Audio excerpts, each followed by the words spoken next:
Westbourne Methodist Church had declined considerably in numbers until the congregation decided to request to cease to meet. But at the same time, there was a request from the Boys Brigade to take over the building. They'd got a vision of forming a community hub. It would have been the easiest option for me as I arrived here in Hartlepool to hand it over to them on a full repair lease. But here we are in one of the most deprived areas of the town, let alone of the country. And there was that recognition that we need to retain a worshipping presence here of some form. There was the openness, indeed the desire from the Boys Brigade to remain part of the church and to have significant spiritual input into the boys' lives. And so we began to look at a partnership. Two aspects: the sustainability of the building as a base, which ultimately would provide funding to continue to allow us to replant a worshipping, discipling community. We undertook a community audit through the Boys Brigade and through key person interviews, and that began to show us the true potential of what could happen from this site. When the Westbourne Society was first established in 1885, Hartlepool was a boom town, one of the most important ports in the country. The town was rapidly expanding, with new terraced housing estates to the south of the port. By 1905, the new Westbourne Church was opened. The catchment area surrounding the church warranted a 700-seat church, the second largest in the town, and boasted 300 scholars in the Sunday school. It was supported, like most Methodist societies, by generation after generation of stalwart families living nearby. As the town continued to prosper, those families gradually moved further out to the semi-detached suburbs and the new housing estates, and Westbourne became a gathering church, but still with its same family core.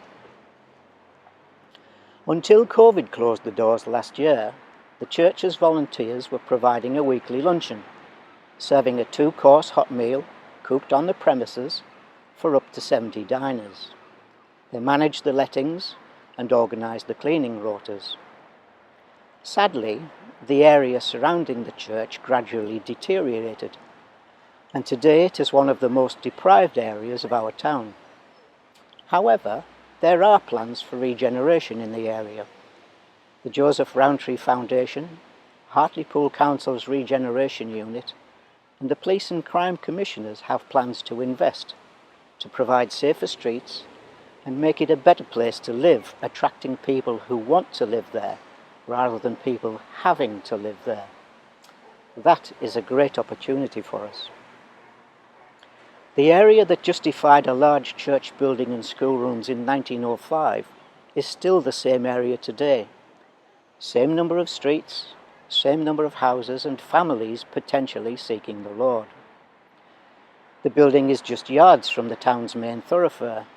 All of the town's bus routes pass within easy reach. And there's its appeal. A quarter of a mile to the north is a traditional stone-built Anglican parish church, complete with its graveyard dating back to the 12th century. A mile to the south is a large, imposing Victorian red brick Anglican church that opened in 1890. I think Westbourne Schoolrooms looks like a warehouse. If we are hoping to attract those who have never been inside a church before, maybe they will feel less intimidated coming through our doors. As chaplain to the Boys Brigade and the 689 Project, my aim is to hang about here when groups are in, to meet and greet, chat, make coffee, do whatever is needed, but to be available and friendly. I sometimes bring Bobby here to Boys Brigade. He's very proud to be part of the group and to have been given his own t-shirt. During Boys Brigade, I hang out with the younger groups, join in with the crafts and chat to the boys and to the leaders too. I'm finding that the more I'm present, the more both the boys and the leaders accept me and chat about their day and about their lives. The other user groups are slowly coming back to regularly meeting here, and there are new inquiries coming in, all opportunities for relationships and trust to begin. On the anniversary of the first lockdown, back in March, we put a display outside the building, encouraging people to come and tie a ribbon to the display to remember someone who'd been affected by COVID-19. In order to reach out to the community living nearby, we prepared 300 gift bags containing a leaflet to explain the anniversary display, a ribbon to come and tie on, a gift label to write a name or a prayer on, a tea light candle, information about 689 with a business card with contact details on, and chocolate, of course. A group of us went out in twos and threes to deliver to 300 houses on the streets closest to 689. We had some good, positive conversations with those we met.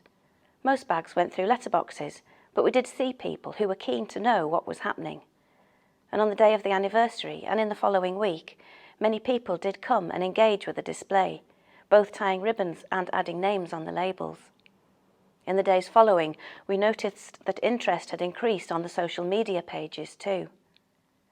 This confirms to us that this is the right area for this project to grow and flourish.